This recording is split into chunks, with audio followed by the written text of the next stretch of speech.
တမုတ်ခရိုင်အမှတ်နှစ်တန်းတန်းလက်နက်တွေနဲ့အလင်းဝင်ရောက်လာတဲ့လက်ဆန်နေတပ်သားကိုစုချင်းငွေကျပ်သိန်း60ချင်းမြင့်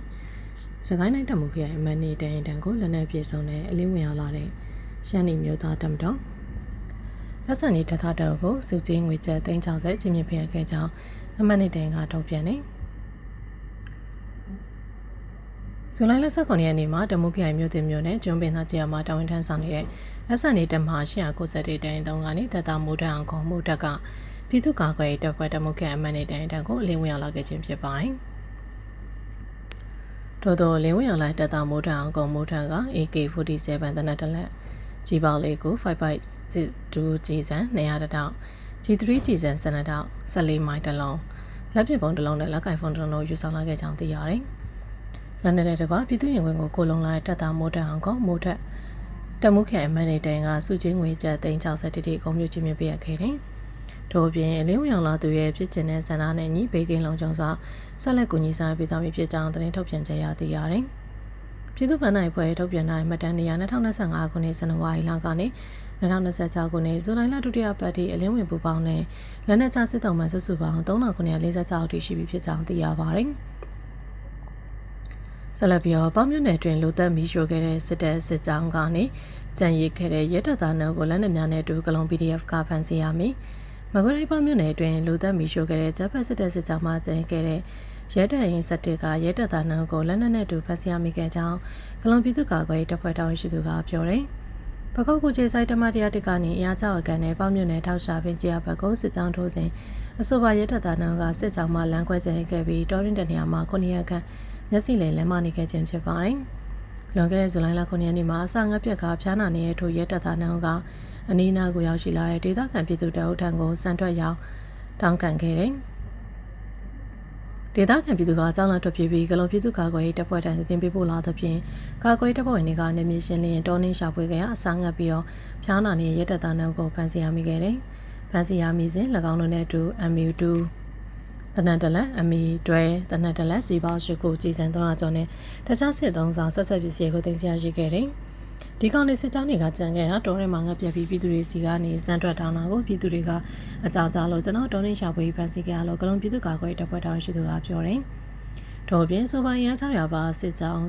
ကကြေးရွာကိုမီးရှို့ရန်ဝင်ရောက်လာစဉ်ကာကွယ်တပ်ဖွဲ့တွေကြိုတင်တောင်းထားတဲ့မိုင်းတွေထိမှန်ခဲ့တဲ့ပြင်စစ်ကောင်စီဘက်ကထိခိုက်သေးဆုံးမှုများပြားကဝရုံတုံးကဆုတ်ခွာထွက်ပြေးသွားခဲ့တယ်။ရှင်ဖြစ်စဉ်နဲ့ပတ်သက်ပြီးဇူလိုင်လ2ရက်နေ့မှာကာကွယ်တပ်ဖွဲ့တွေကစူပါကျေးရွာတွင်နေမီရှင်နေပြုလုပ်ခဲ့ရာစစ်ကောင်စီတပ်ဖွဲ့တွေဆွန့်ပစ်သွားတဲ့ MA3 တနက်တလက်ကြီးပေါတုံကိုနဲ့စစ်သုံးစာပစ္စည်းတမန်သိမ်းဆရာရှိခဲ့တယ်။ဆက်လက်ပြီးစစ်ကောင်ဆောင်ပြောင်းလဲပြပြီးနောက်စစ်တပ်ကရက်သားအပေါ်တိုက်ခိုက်တပ်ဖြတ်မှုတွေမြင့်တက်လာရခုနေပထမ6လအတွင်းစစ်တပ်ဆုလိုက်ပြောင်းလဲတပ်ဖြတ်မှု12ကြိမ်ကျော်ဖြစ်ပွားကပြည်သူ450ကျော်သေဆုံးမြန်မာနိုင်ငံမှာစစ်ကောင်ဆောင်ပြောင်းလဲဖြစ်ပေါ်ခဲ့တဲ့မတ်လနောက်ပိုင်းစစ်ကောင်စီကရက်သားတွေပေါ်ဖိနှိပ်မှုနဲ့လေကြောင်းတိုက်ခိုက်မှုတွေကိုတိတိကျကျအရှိန်မြင့်တင်လာကြောင်း2026ခုနှစ်ပထမ6လအတွင်းအစွတ်လိုက်ပြောင်းလဲတပ်ဖြတ်မှု12ကြိမ်ကျော်ဖြစ်ပွားခဲ့ပြီးရက်သား450ကျော်သေဆုံးခဲ့ကြောင်း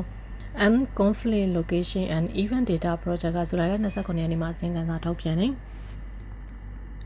ACLD ရဲ့အဆိုအရယခုကဲ့သို့ရက်သားတွေပေါ်တိုက်ခိုက်မှုမြင့်တက်လာခြင်းမှာမတ်လနောက်ပိုင်းမှာခံရတဲ့စစ်ကောင်စီရဲ့တပ်မတော်ကာကွယ်ဦးစီးချုပ်တေဗိုလ်ချုပ်ကြီးရဲဝင်းဦးရဲ့စစ်စင်ရေးနေပြပြောင်းလဲရေးကြောင်းဖြစ်ကြောင်းဖော်ပြတယ်။မတ်လတွင်စစ်ကောင်စီကစစ်ပတ်မိတ်ဘစ်နဲ့ကိုပြန်လည်ဖွဲ့စည်းပြီးနောက်ရက်သားတွေကပုံမှုပြင်းထန်လာဖိနှိပ်မှုတွေနဲ့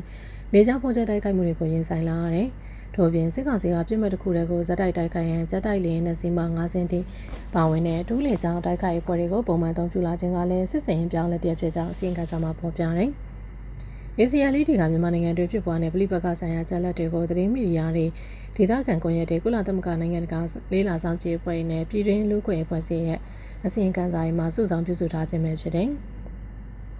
မြန်မာနိုင်ငံမှာ2021ခုနှစ်ဖေဖော်ဝါရီလမှာစစ်တပ်ကနိုင်ငံတော်တိုင်ပင်ခံပုဂ္ဂိုလ်ဒေါအောင်ဆန်းစုကြည်ဦးဆောင်တဲ့ရက်သားဆွေကိုအာဏာသိမ်းခဲ့ပြီးနောက်ပြည်တွင်းစစ်ဖြစ်ပွားခဲ့ရာလူပေါင်း3သိန်းခန့်သေဆုံးခဲ့ပြီးတောင်းနဲ့ချီသောပြည်သူတွေနေရဆွမ်းထွက်ပြေးခဲ့ကြရတယ်။စစ်ကောင်စီကကျင်းပခဲ့ရွေးကောက်ပွဲမတိုင်မီရက်ပိုင်းလိုမှာစစ်ကောင်ဆောင်မြောက်လန်က၎င်း၏တစ္ဆာကန်ဟောင်းနဲ့စစ်တောင်လန်အရာရှိအောင်ဖြစ်တဲ့ဗိုလ်ချုပ်ကြီးဝင်းကိုစစ်တပ်ကာကွယ်ဦးစီးချုပ်ဖြစ်ခဲ့ပြီးထို့နောက်မြောက်လန်ကိုယ်တိုင်သမ္မတရာထူးကိုရယူခဲ့တယ်။ရန်ဝဲဦးဆောင်မှုအောက်မှာစစ်ကောင်စီတပ်ကမြေရှားတပ်ထုတန်စာတာတွေတီရှိယာနေဆက်ကုန်းသိန်းနဲ့အရေးပါတဲ့ကုန်းသိန်းလမ်းကြောင်းတွေပါဝင်နေဆက်ဒေသအများအပြားမှာထိုးစစ်တွေကိုပြန်လည်အရှိန်မြင့်ခဲ့ကြောင်း ACLD ကဖော်ပြတယ်။ အေစီယာလီဒီကဧပြီလမှာမြောက်လိုင်းကစစ်တပ်အကြီးအကဲရာထူးကနေအရသာသမ္မတပြည်ပြောင်းလဲခဲ့ပြီးနောက်စစ်ကောင်စီကအာဏာကိုပုံမှုခိုင်မာအောင်လှုံ့ဆော်နေတဲ့အကြောင်းအရသာတွေအတွက်ပြည်နေမှုရောကြလာမယ်အလားအလာမရှိသလောက်ဖြစ်လာတယ်။မေလအတွင်းစစ်ကောင်စီတပ်ဖွဲ့ဝင်ရာနဲ့ချီပြီးတော့ပကံရှောင်းရင်ကျင်းမှုနယ်မြေတစ်ဖက်ကမ်းမှာရှိတဲ့မြစ်ချံမြို့နယ်အတွင်းစစ်ကြောင်းတို့ဝင်ရောက်ခဲ့ပြီးအ ਨੇ စုလီလူစင်ကိုတပ်ဖြတ်ခဲ့ကြောင်းဒေသခံသုံးကပြောတယ်။အေစီယာလီဒီက2026ခုနှစ်အတွင်းစစ်တပ်နီးပြွားတွေဟာရဲသားတွေကိုဖိနှိပ်တဲ့ပုံစံသားပြောင်းလဲသွားဖြစ်ပြီးဖိနှိပ်မှုပြင်းထန်မှုကရောကျသွားမရှိလို့သုံးသပ်တယ်။မြန်မာနိုင်ငံရေးပြောင်းလဲတဲ့နောက်ပိုင်းဒေသအတွင်းတန်တမန်ရေးလှုပ်ရှားမှုတွေကလည်းတိုးလာခဲ့ပြီးမြောက်လိုင်းကအိန္ဒိယနဲ့တရုတ်နိုင်ငံတွေကိုသွားခဲ့သလို2021ခုနှစ်အာဏာသိမ်းပြီးနောက်စစ်ကောင်ဆောင်တွေကိုတိတ်တီစီဝေမှာဖယ်ထားခဲ့တဲ့အာဆီယံနဲ့လည်းပြန်လည်ထိတွေ့ဆက်ဆံမှုတွေစတင်ပေါ်ပေါက်လာကြောင်းသိရတယ်။ထို့အပြင်မြောက်လိုင်းကစစ်ကောင်စီပေါ်နိုင်ငံတကာအသိအမှတ်ပြုမှုပုံမရရှိရန်ကြိုးပမ်းနေချိန်မှာလာမယ့်ဩဂုတ်လ6ရက်9ရက်နေ့တို့မှာထိုင်းနိုင်ငံကိုတရားဝင်ခီးစဉ်သွားမည်ဖြစ်ပါတယ်။